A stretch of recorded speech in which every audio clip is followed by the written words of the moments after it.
We are so thrilled to partner with IDC this year to host their first annual Smart Cities North American Awards.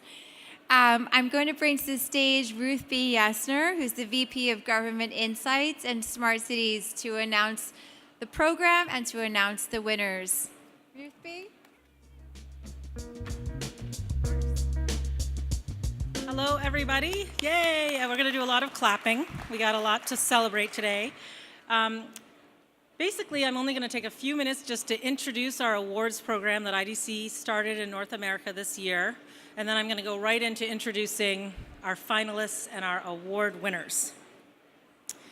So, IDC has actually been doing awards in Asia Pacific for several years, and as part of a practice lead for a global program, we weren't quite sure that North America was ready until this past year when we decided to launch in North America. We were really excited to see the turnout we got, and we really wanted to launch this program to recognize the exciting hard work that was happening within cities around the concept of smart cities, and we really wanted to bring groups of city leaders and innovators together to share their stories, share their successes, share their lessons learned, really all with the purpose of accelerating the development of smart cities. So with that said, we have 14 categories that we're going to talk about today. One back to 14 categories. So here we are. We're going to announce winners in these 14 areas today. I'm not going to go into them right now. I'm going to explain them as we talk about the finalists and winners. But we're really excited. We feel like we captured a lot of the efforts in these categories for what was happening within the United States in smart cities this past year. So I wanted to take a little bit of time to talk about the process of our judging and how we came about doing these awards. We were excited to have 64 nominations. Some cities applied to several categories, so we had multiple entries across different categories, but we had 64 unique submissions, which we thought for a first pass of these awards was really exciting. We had one consortium, which was Urbanova from Spokane. We had 2 universities. We had 3 states, and we had from Illinois, Ohio, and Arkansas. So that was really exciting to see sort of state support coming in for smart cities. And we really looked at 6 parameters when we did the judging. And so the 6 parameters were, what was the impact of this award on the community and on government workers and business? What was the innovation? How were they thinking in new ways, and how was this initiative different or new to the market? How did they manage partnerships within the smart city ecosystem? So who did they work with? How did they measure success? What kind of quantitative KPIs did they have to understand how they were successful and how they needed to improve moving forward? How they used technology, and we specifically looked at the Internet of Things and some specific technology areas. And then finally, how they use data. So was data shared? Was it open? Was it accessed? Was it analyzed? And those were our 6 key parameters. We also had a fairly interesting voting process. The IDC analysts on an international panel did 50% of the voting along these 6 measures in a template that we had. Then we had an outside panel that represented 30% of the vote.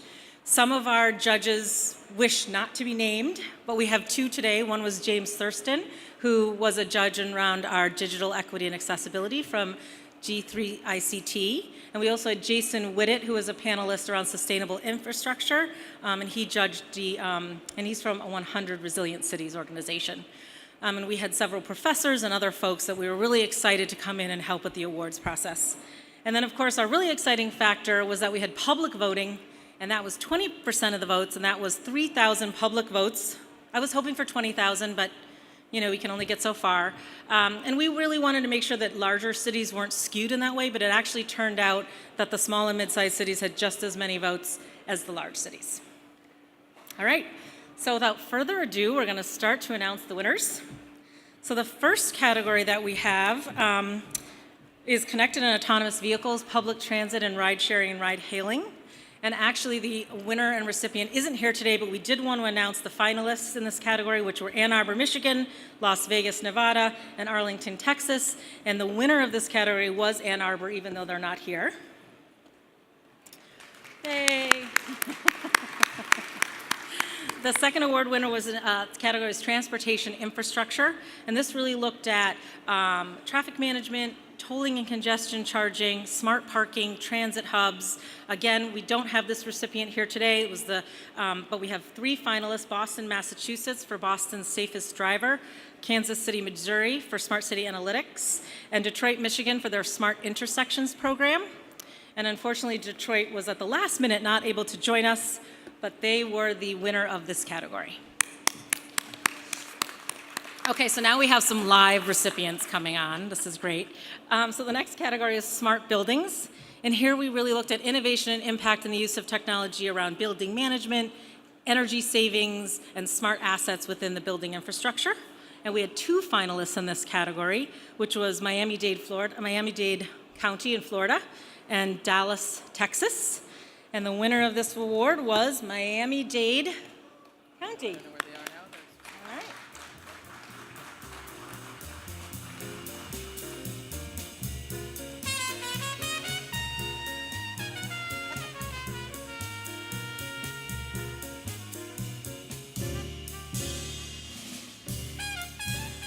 All right.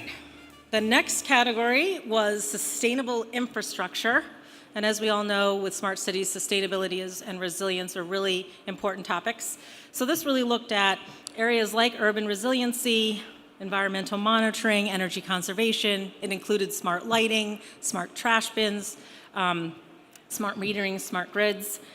We had 4 finalists in this category: Chicago, Illinois with the Array of Things, Spokane, Washington with Urbanova, the state of Illinois with their smart street lighting master contracts, and San Diego, which their project was the world's largest network of IoT sensors on city streetlights. And we had a tie in this category with 2 winners, the first of which was San Diego, California, who is not here. We're going to congratulate them. And the second winner was Spokane, Washington with Urbanova. We have the mayor of Spokane here to recognize.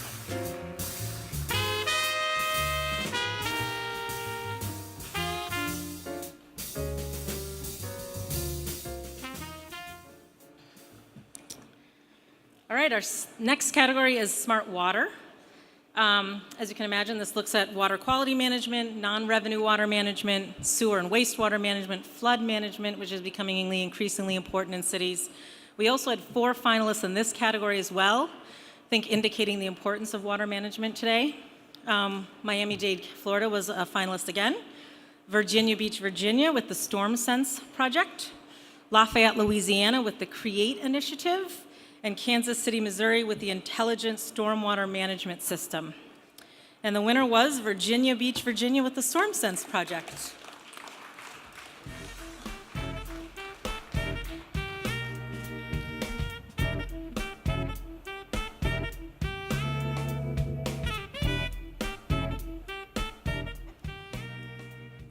All right, the next category, we had a lot of entries in this category. This was a really competitive one.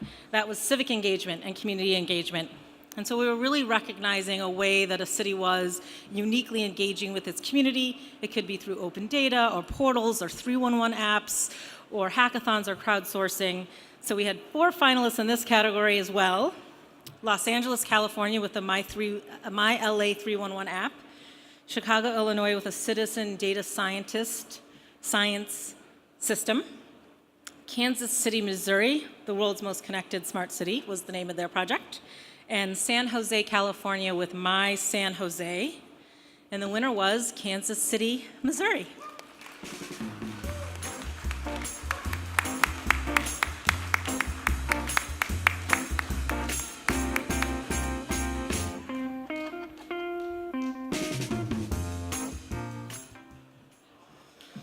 All right, it's all a love fest up here secretly. We're just trying to keep ourselves cool. All right, the next category is administration. We had a little bit of pushback on this category that it sounded a little boring, but I don't think that's true because we all know back-end systems and the administration of government is very important, and we get all used with some innovation in that area as well. So here we looked at cloud-based platforms, back-office systems, and innovation. We had 2 finalists in this category, Arlington, Texas, with an operations and asset management platform, and Washington, D.C., which was, their project was called Creating an Innovative Future in the Cloud. And the winner was Arlington, Texas.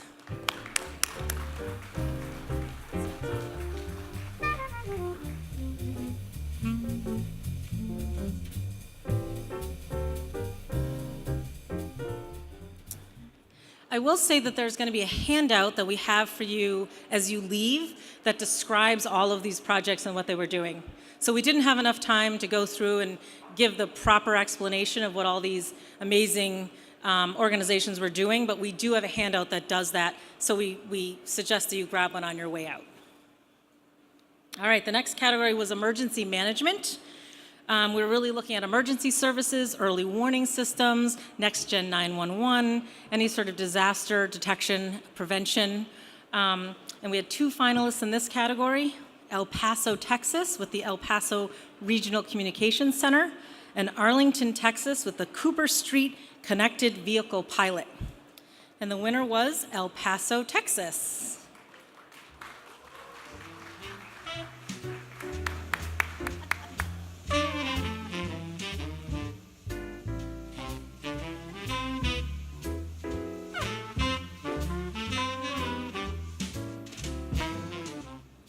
All right, the next category, we're almost done. We're getting through these lickety-split, was police and law enforcement.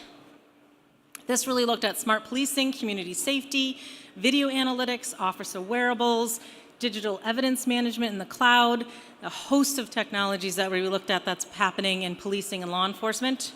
We had 3 finalists, Charlotte, North Carolina with their early intervention system, El Paso, Texas with their El Paso Regional Communications Center, and Baton Rouge, Louisiana with their Baton Rouge Public Safety Common Operational Platform.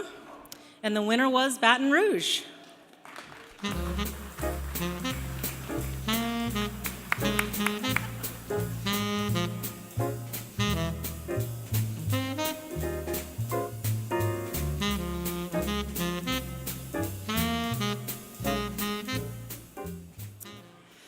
All right, our next category is education. We had a tie in this category. This was really looking at innovation and anything related to educational systems, e-learning, smart campuses, smart classrooms, digital equity around education, any sort of mobile services as well. We had 3 finalists, Boston, Massachusetts with SafeBoard, Abilene Christian University with Lightwalk, and the state of Arkansas with the Arkansas Public School Computer Network. And there was a tie with Abilene Christian University as one winner, and the state of Arkansas as another.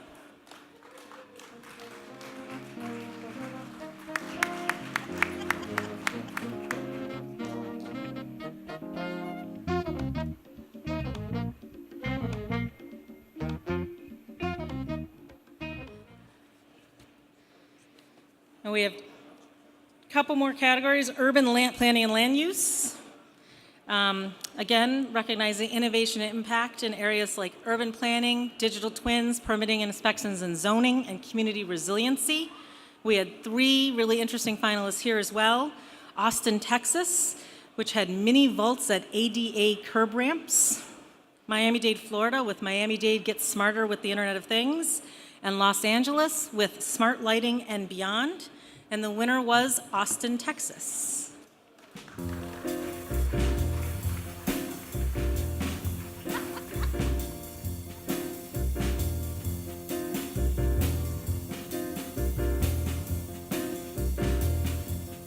We all know they're spunky in Austin. Okay, so this is a Public Health and Social Services Award. Really looking at areas, of course, public health, social services, e-health, telemedicine, community health, disease prevention and education, and how we can start thinking about analytics and the use of technology and data in this area. We had 3 finalists, Boston, Massachusetts, with Boston's Safest Driver. I'm from Boston, so we all know with Boston's bad driving that this is a public health service to have this program. Lafayette, Louisiana with the CREATE program, and Dallas, Texas with the Smart Data Platform program. And the winner was Boston, Massachusetts.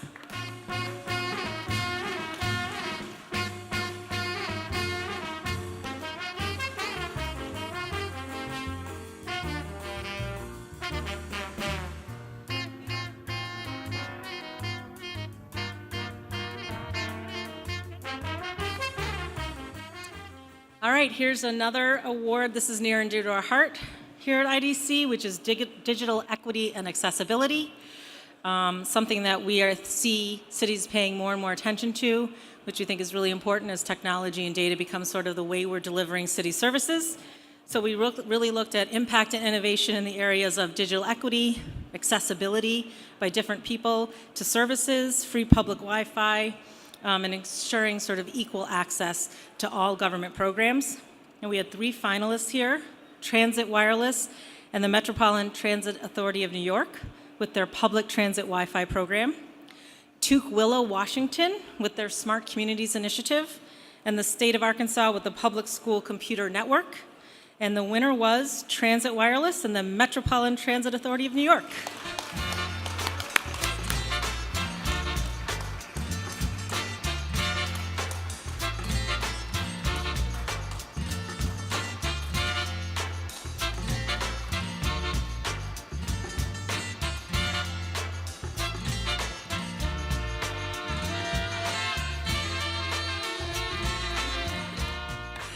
By the end of this, we'll all just be standing behind the podium taking pictures. We're getting so long. Actually, this is our last award,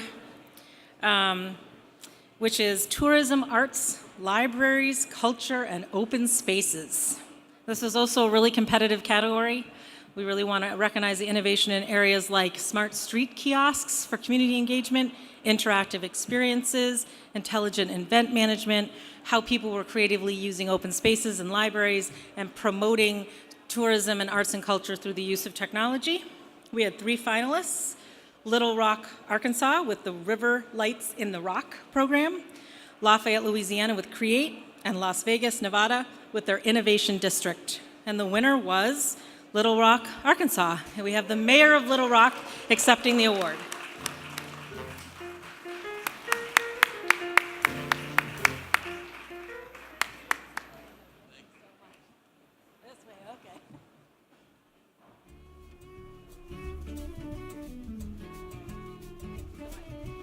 So let's give a big round of applause. This was a really exciting program, and these guys really deserve a lot of credit.